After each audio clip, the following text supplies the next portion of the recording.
Olá, pessoal!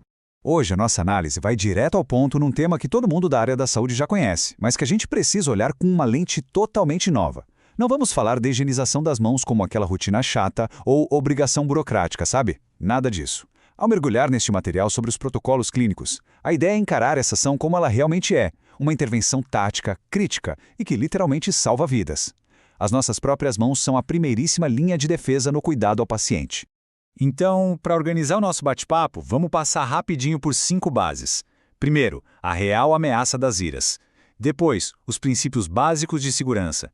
Em seguida, o famoso dilema: água e sabão ou álcool?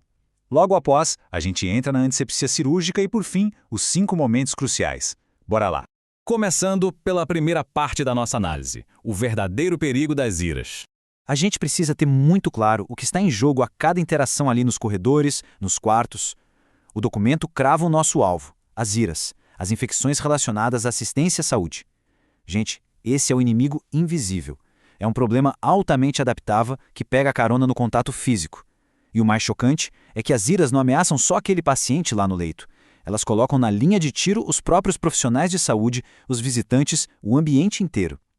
O controle de verdade começa quando a gente cai na real sobre a facilidade de transportar esse perigo microscópico de um lado para o outro. E aí, o protocolo traz uma frase que é o coração de tudo isso. Preste atenção. A higienização das mãos é a medida individual mais simples e importante para prevenir a propagação de infecções. É forte, né? A gente não está falando de comprar robôs milionários. O simples ato mecânico de remover a sujeira, o suor, a microbiota transitória ali da camada superficial da pele é a arma mais poderosa que temos para quebrar a corrente de transmissão. Certo, entrando agora na nossa segunda parte, os princípios básicos de segurança. Olha só, antes mesmo de pensar em abrir uma torneira ou apertar o dispensador de álcool, tem umas regrinhas de ouro que são inegociáveis. Primeiro de tudo, punhos e dedos 100% livres. Zero relógio, zero pulseira, zero anel. Por quê? Porque esses enfeites funcionam como verdadeiros bunkers. São esconderijos blindados para os micro-organismos fazerem a festa, o que impossibilita limpar direito a pele. A mesma lógica vale para as unhas. Tem que estar curtas, limpas e naturais. Unha postiça é hotel 5 estrelas para patógeno perigoso. E um detalhe super crítico. Os cremes de mão precisam ser de uso estritamente individual, viu? Dividir o patinho com o colega é basicamente dividir bactérias. Isso nos leva ao terceiro ponto, o embate clássico. Água e sabão ou álcool? Qual escolher?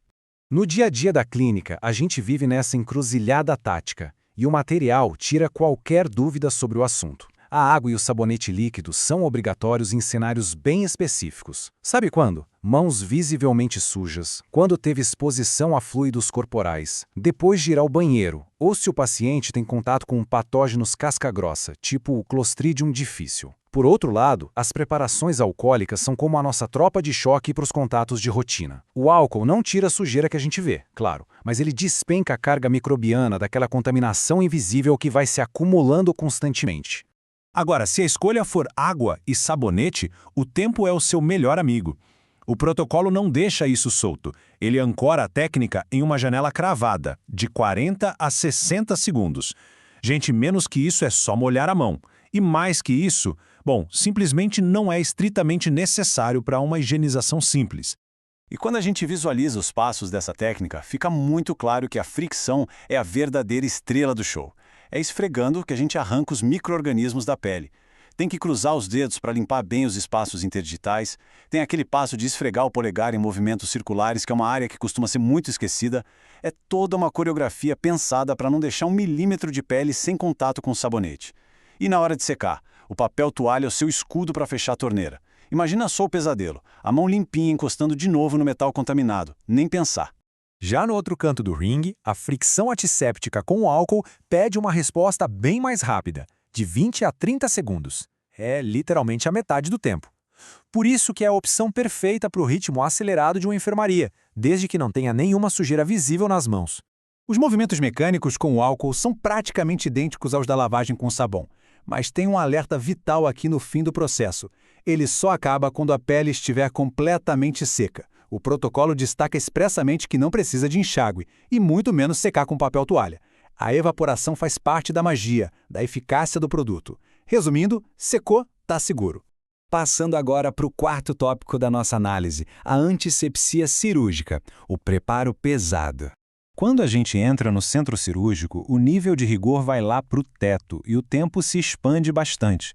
Estamos falando de 3 a 5 minutos para a primeira cirurgia do dia e de 2 a 3 minutos para as seguintes. E esse tempo extra tem um propósito muito claro. A ideia não é só limpar a microbiota transitória, mas também reduzir drasticamente a microbiota residente. Isso garante um efeito residual protetor na pele que dura a operação inteira. E sobre como fazer isso, a gente tem duas opções: o produto à base de álcool e o método mais tradicional com antisséptico degermante. Mas olha, atenção a um detalhe super crítico. Aquelas escovas ásperas tradicionais, esquece. O uso delas é fortemente desencorajado. Adivinha por quê? Elas causam microlesões, e a pele machucada vira um verdadeiro reservatório para a proliferação de bactérias. Se não tiver jeito e precisar muito usar uma escova, ela tem que ser estéril, macia e de uso único. As evidências científicas apoiam em peso trocar essas escovas perigosas pela fricção cirúrgica com produtos à base de álcool. É muito mais seguro. E para fechar, nosso quinto e último ponto, os 5 momentos cruciais. A hora de agir. Beleza, a gente já dominou as técnicas e os tempos. A questão estratégica agora é quando aplicar tudo isso. O modelo da Organização Mundial da Saúde monta um verdadeiro escudo conceitual de proteção em volta do paciente, dividido em 5 momentos-chave. 1. Antes de ter contato com o paciente. 2. Antes de realizar um procedimento asséptico. 3. Logo após qualquer risco de exposição a fluidos corporais. 4. Depois do contato físico com o paciente. E 5. Após contato com objetos e áreas próximas a ele. É muito bacana perceber que isso não é só teoria abstrata.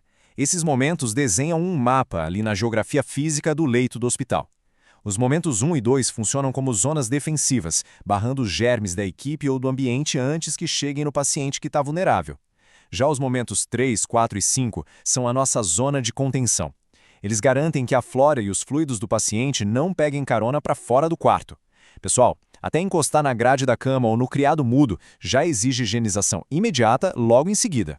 Fechando essa nossa análise das diretrizes de prevenção de IRAS, fica aquela sensação óbvia. Higienizar as mãos não é uma mera sugestão. As nossas mãos são, sem dúvida, o veículo mais perigoso dentro do ambiente de saúde, mas, com a tática correta, são também o nosso maior instrumento de cura. Diante da técnica e da precisão que esse protocolo todo exige, eu deixo uma provocação para a gente refletir. Será que estamos maximizando cada segundo dessas fricções para quebrar ativamente a corrente de transmissão e proteger vidas vulneráveis? Pensem nisso, e vamos manter o nosso foco sempre na segurança de todos. Um abraço e até a próxima.